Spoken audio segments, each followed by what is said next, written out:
Sometimes there's a moment in your life where you say, huh, what really is a furry? Well, today I'm going to show you what a furry is.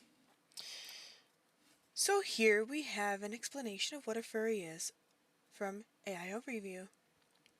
In our AI Overview, we have a furry is a person with a strong interest in anthropomorphic animals. Anthropomorphism is basically an animal with human characteristics walking on two legs.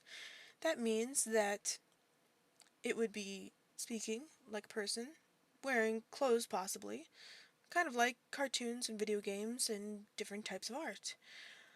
If you think about Lola Bunny and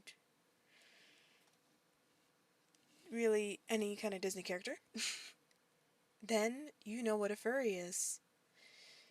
Even in the back of your mind, you're like, am I a furry then because I really love Disney? Well, hold on to your buttocks because that may be a sign that you are indeed a furry. Let's talk about that, shall we? So when you become a furry, you must wonder, how the hell did this happen? Well, we're going to go ahead and take a look at the how I became a furry video from this furry themselves, and maybe then you'll understand how you just became a furry. Look at you, you little tail wagging and everything already. Wow.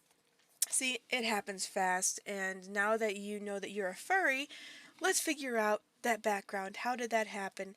And see if you have any kind of connection with what this furry here thinks happened that made them a furry. Let's continue. So, back in my youth, so like way back, I was already heading towards the furry pipeline. I mean, just look at my stats from when I was 12 years old. Introvert, 86. Artist, 169. Gay, 6'5". Animals, wants a dog real bad. I forgot to mention, but I literally had an anthropomorphic catosy when I was like 6. Here she is. I know, she was beautiful. So yeah, I really should have seen it coming. Except that somehow I managed to be so sheltered that I didn't even know furries existed. I literally would draw anthropomorphic animals in class, at school, and nobody would have the mercy to tell me what I was doing. Until one day, I discovered the wonders of the World Wide Web. I made an account on this website that I could talk about in an entire separate video, and I probably will because it was fucking hilarious. But basically, one of its secondary features was like social media. You could make posts, follow people's profiles, make group chats, or share private DMs. Good fun if you find the right people. So I hop on there and I upload my OC.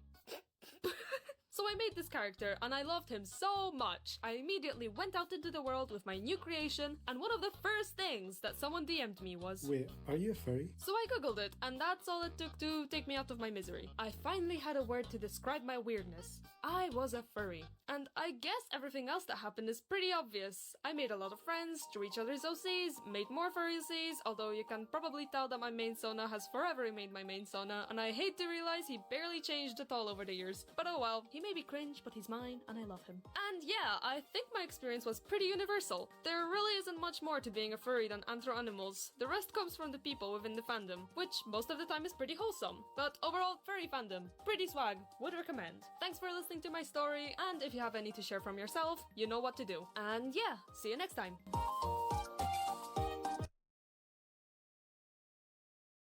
See, now you should understand the background of how you became a furry. If you really enjoyed anything from Disney or even thought about making a character yourself that has any kind of animal attributes, you are indeed a furry.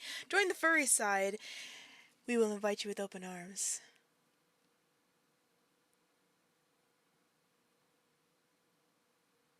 Stay frosty, frostpack. See you in the next one.